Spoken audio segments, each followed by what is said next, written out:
This segment of the Veterans Opportunity Network is brought to you by PIOGA, the Pennsylvania Independent Oil and Gas Association. We want to welcome and introduce Danielle Boston to the Veterans Opportunity Network.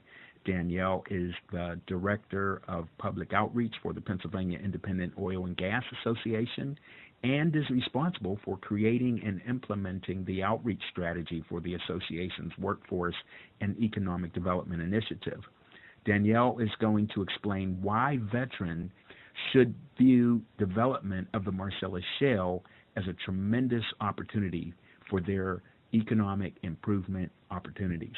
Again, Danielle, welcome to the Veterans Opportunity Network. Maybe we can start with you telling us about your organization and explain for our audience just what the Marcellus Shale is and its relevance to the job and enterprise sector. Thanks, Stan, for having me on the show today. As you mentioned, I represent the Pennsylvania Independent Oil and Gas Association. We are a trade association that represents the full spectrum of oil and natural gas producers within the state. Oil and natural gas production is not new to Pennsylvania.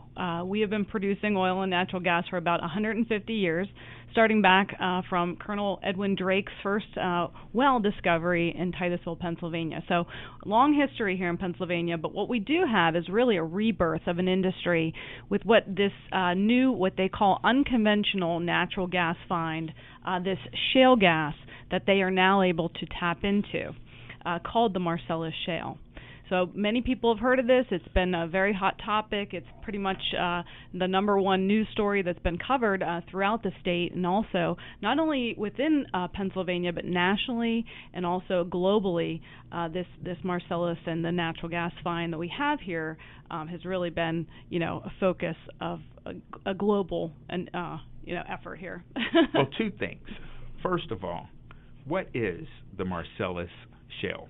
Sure. Good question. I mean, people have come up to yeah. me and they said, this Marcellus Shale thing, it's like, but what is it? Yeah. It's a rock formation that has been, formed millions of years ago. It's approximately anywhere from 6,000 to 9,000 feet below the surface of the earth. It's a very dense rock, and we actually have been drilling through it for years, but until we've had some advances with technology and some advances with hydraulic fracturing, we now can break open this shale, which will release the natural gas and come back up.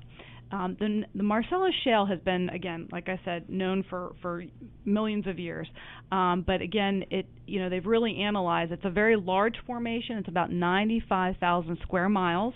It starts in New York State, runs about 60% through Pennsylvania, West Virginia and Ohio, and a little bit into Maryland. So it's a very large natural gas find. Now, is this similar? You mentioned Colonel Drake, and I read the book The Prize. I think I mentioned that to you. Mm-hmm. And is it true that there wasn't much use for oil before the Industrial Revolution? I mean, the only thing they used it for was, kerosene? Yeah, correct. And then Colonel Drake comes to Pennsylvania and he says, I know there's a pony in this. I know there's oil in the ground here. And everybody was like, so what?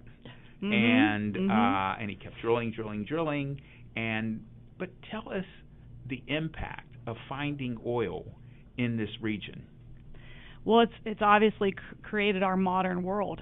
All the uses for oil and ultimately natural gas as well, has really touched all of our lives through, the tires we drive, the rubber that's used, the petroleum products that are, now plastics and chemical feeds that rely on this petroleum industry. It's really created the modern world that we have now. Obviously, electricity, the gasoline that we drive in our cars. So it really sparked, like you said, the modern world and helped the industrial world to advance. And are there any comparisons with that phenomena? Are we in Western Pennsylvania poised to do something similar in this clean energy sector? Well, I think we're at the very start of this, but absolutely yes. I think we're poised, and we're nicely poised here in Pennsylvania with the abundance of the natural gas find that we have, and being so close to the northeast corridor of some high energy areas such as the New York area and all the way up. We feel that because of the potential that we have here, this Marcellus Shale, they're projecting, could hold about 500 trillion cubic feet of natural gas. Annually, the United States uses about 23 trillion cubic feet a year. So if you think about that, and let's just, for an example, turn off all the natural gas spigots around the whole United States, this Marcellus Shale could potentially power the United States alone for 20 to 25, years, just with what we have underneath our feet. Now, some people would think that, okay, natural gas, I don't know about you. I cook with electric, okay, but that's nothing against gas. I like to cook with gas. You get better food, right? But what use is there for natural gas, and what's the impact from an industrial use standpoint, and then an output standpoint, commercialization standpoint, for natural gas? Well, there's a lot of potentials for the use of natural gas. Like you said, residential homes are utilizing natural gas already. There's a potential for cars to be converted, CNG vehicles, which is actually prevalent around the United States, prevalent around the world, but not as much around the United States, and definitely not here in Pennsylvania yet. There's a lot of potentials for additional energy sources to bring manufacturing back to Pennsylvania. This is going to be a cheaper, cleaner fuel to use, which ultimately will bring back some heavy industries, heavy energy users to come back to the state, because there'll be the potentials here. Is there heavy lifting in terms of making people knowledgeable about the benefits of natural gas? Yes, absolutely, Stan. A lot of heavy lifting.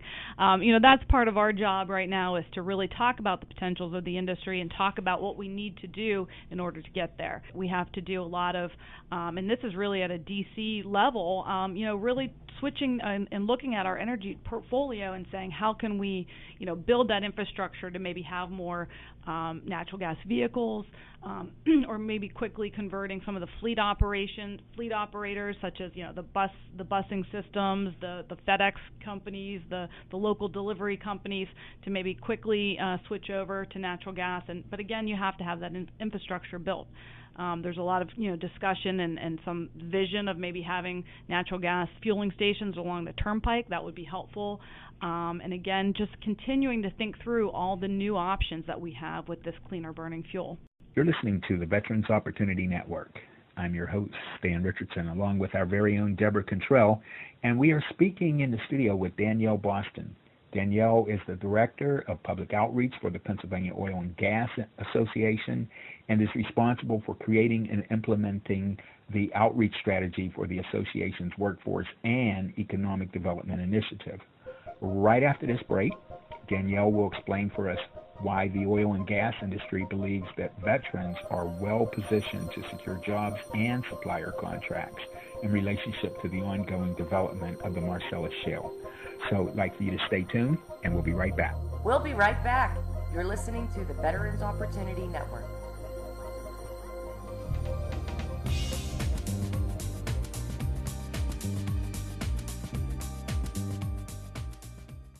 This segment of the Veterans Opportunity Network was brought to you by PIOGA, the Pennsylvania Independent Oil and Gas Association.